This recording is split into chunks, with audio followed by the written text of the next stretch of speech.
So while the Biden administration continues with its twisted efforts of trying to kill fossil fuels while simultaneously demanding that they produce more, Democrats in Congress are very busy using the law, as they would say, to smear and convict energy companies with no evidence.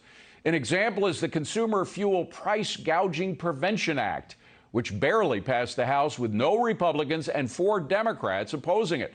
Democrat Katie Porter, a co-sponsor of the bill, told a whopper on the bill's passage, claiming, quote, big oil executives are bragging to shareholders about price gouging families at the pump, end quote.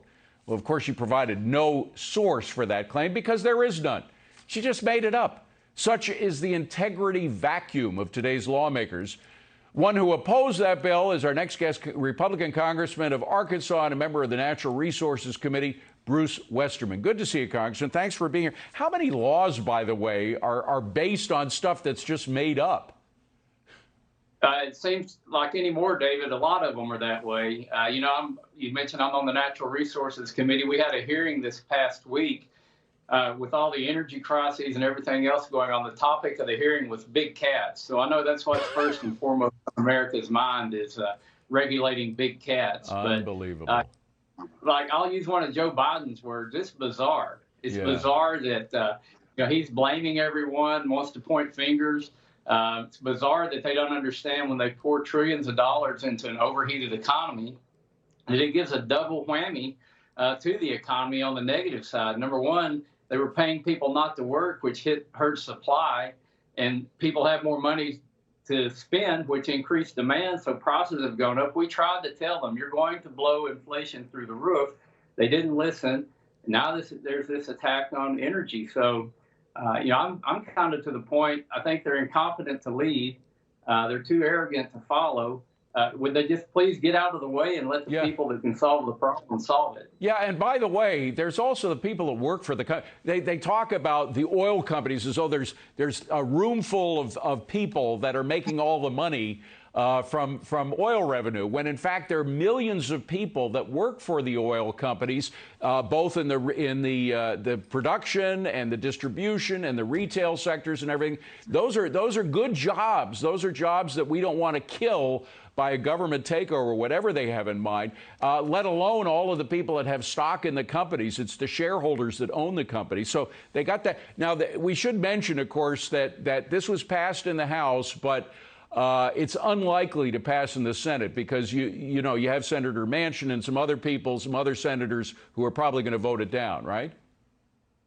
Right, and it's nonsense. We should be focusing on things like the bills that the ranking member on the Energy and Commerce Committee, Kathy McMorris Rogers, and I put out, the American Energy Independence from Russia Act, which would require the administration to do an energy plan, to open up pipelines and build more pipelines, to start issuing leases onshore and offshore, and really empowering those American workers to fix this problem, because that's what's going to fix it. Attacking the oil industry is not going to solve anything. And in the meantime, Joe Biden's going to fly to Saudi Arabia, emitting all kinds of greenhouse gas emissions when he should be going to, say, Texas, Louisiana, or maybe get in the car and drive back to Pennsylvania and look at the gas there in the Marcellus Shale. Yes. We have the resources and the solutions here.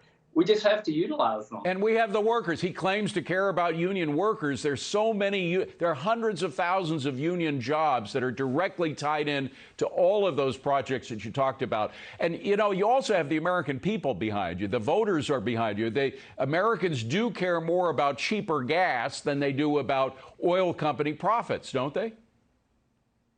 Absolutely. And, we have the resources. That's the part. And we do it cleaner, safer, more efficiently than anybody else in the world. We lowered greenhouse gas emissions in the United States through the innovation to produce more shale gas, replace coal, and we could be doing that not only here, but across the world. Yet you see China built 38 gigawatts of coal power plants last year. That's one huge coal plant every week. We could be supplying the energy to Europe.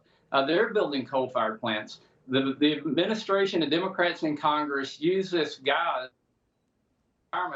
where their policies actually hurt the environment, hurt American workers, and hurt Americans in the checkbook, and it's hurting worse low income and fixed income Americans who can't afford to buy increased fuel and increased food. Well, they can't afford to pay those increases. Congressman, you know who else it's going to hurt? It's going to hurt Democrats in the fall. And it's not just us saying that, by the way. NBC just came out with a poll showing that, in fact, the question is which party better handles rising prices.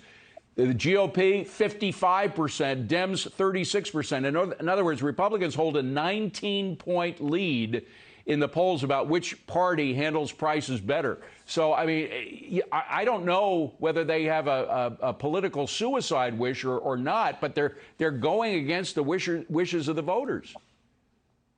Absolutely. And the more they point fingers, I think they need to realize when they point a finger, there's three of them pointing back. It's almost as absurd as when Putin was blaming Ukraine for Putin invading Ukraine. He's blaming Biden is blaming the people who can get us out of this mess. They won't take any responsibility. They won't listen to any sound advice. And I think they're going to pay dearly in the polls. I just want something better for the country. I don't want to have to wait till November to start turning this around. That's true. And I don't want to dig deeper as we get closer to November. That's right. That's right. But it's still like 5 months away. We have to be concerned about how high prices could go up until that point, up until they change their mind. Congressman, great to see you. Thank you for being here.